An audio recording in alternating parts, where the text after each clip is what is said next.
Hello guys, ഒരു തുള്ളി എണ്ണയില്ലാതെ beef roast എങ്ങനെ ഉണ്ടാക്കാം എന്നാണ് ഞാൻ നിങ്ങൾക്ക് പരിചയപ്പെടുത്തുന്നത്. ബീഫിൻ്റെ ചക്ക് റോസ്റ്റാണ് ഞാൻ എടുത്തിരിക്കുന്നത്. കഷ്ണങ്ങളാക്കിയ ബീഫിലേക്ക് ഒരു കഷ്ണം ഇഞ്ചി, പിന്നെ കുറച്ച് വെളുത്തുള്ളി ചതച്ചതും, കുറച്ച് പച്ചമുളക് അരിഞ്ഞതും, ഒരു ചെറിയ സവാള അരിഞ്ഞതും, കറിവേപ്പിലയും, ആവശ്യത്തിന് ഉപ്പും മഞ്ഞൾപ്പൊടിയും ചേർത്ത് 1-2 വിസിലടിക്കുക. കുക്കറിലിട്ടിട്ട് കേട്ടോ, അല്ലാതെ വെറുതെ വായോണ്ട് വിസിലടിച്ചാൽ പറ്റില്ല. കുക്കറിലിട്ടിട്ട് കുക്കറിനെ കൊണ്ട് വിസിലടിപ്പിക്കണം. എന്നിട്ട് ഒരു പാനിലേക്ക് ഈ ബീഫിനെ അങ്ങ് മറിക്കുക.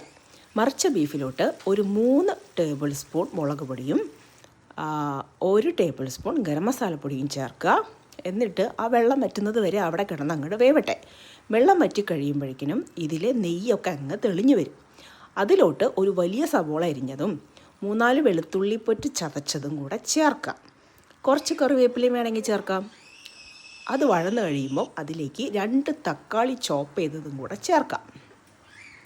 തക്കാളി നന്നായി വെന്തുടഞ്ഞ് കഴിയുമ്പോൾ നമ്മുടെ ബീഫ് റോസ്റ്റ് റെഡിയാണ് ഗൈസ്. ഇത് പൊറോട്ടയുടെ കൂടെയാണ് ഞാൻ കഴിച്ചത്. ഇതിൽ ഒരു തുള്ളി എണ്ണ ഞാൻ ഒഴിച്ചിട്ടില്ല. നിങ്ങളിതുപോലെ ട്രൈ ചെയ്ത് നോക്കണം. അടിപൊളി ടേസ്റ്റാണ് കേട്ടോ. Thanks for watching.